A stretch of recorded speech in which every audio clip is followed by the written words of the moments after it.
Qu'est-ce qu'un mindset? Salut à toi, aujourd'hui je vais t'expliquer ce qu'est un mindset de la manière la plus concrète possible. Mindset qu'on appelle aussi en français état d'esprit. Parce que de par mon expérience, avoir raté pas mal d'objectifs pendant plusieurs années, j'ai remarqué que les mindsets c'était les premières choses à modifier lorsqu'on veut changer. Tout simplement parce qu'ils font intervenir la base de tout changement qui est de modifier sa façon de voir les choses.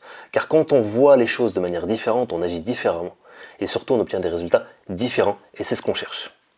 Le souci avec les mindsets, c'est que ils peuvent autant être bénéfiques que néfastes, ce qui est assez embêtant. En plus du fait qu'en général, on les développe sans trop s'en rendre compte via des facteurs extérieurs qui nous échappent.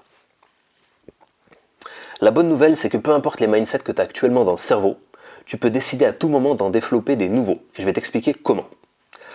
Un mindset déjà, de par sa définition, c'est percevoir une situation d'une certaine manière, ce qui va engendrer des actions derrière.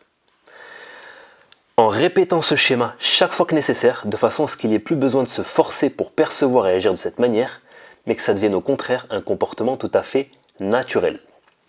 Alors ça varie d'une personne à une autre, mais grosso modo, il faut comprendre que pour développer un mindset, ça va te prendre 3, 4 à 6 mois pour te débarrasser définitivement d'un ancien mindset néfaste et le remplacer par un nouveau mindset bénéfique. Je te donne un exemple pour mieux comprendre. Alors, comme tu dois t'en douter, il y a énormément de mindsets qui existent. Moi, pour l'exemple, j'ai choisi de parler du mindset de faire, même si c'est pas parfait. C'est un état d'esprit, c'est un conditionnement psychologique continu. Imaginons qu'on ait un jeune qui soit passionné de basket et qui désire devenir professionnel. Pour ça, il a mis en place dans sa vie une habitude qui consiste à réaliser des paniers pendant 30 minutes chaque matin, tous les jours, avant de partir au lycée, dans le but d'améliorer son niveau de shoot afin qu'il soit supérieur à la moyenne avant les sélections régionales de la fin d'année. Alors, il commence sa séance et en se lançant, il remarque que des fois c'est tellement facile, il est tellement en forme que la séance est presque une formalité pour lui. Contrairement à d'autres jours où il est tellement fatigué parce qu'il a passé une mauvaise nuit qu'il n'a qu'une seule envie, c'est rester couché dans son lit. Et c'est exactement à ce moment-là que va intervenir le mindset.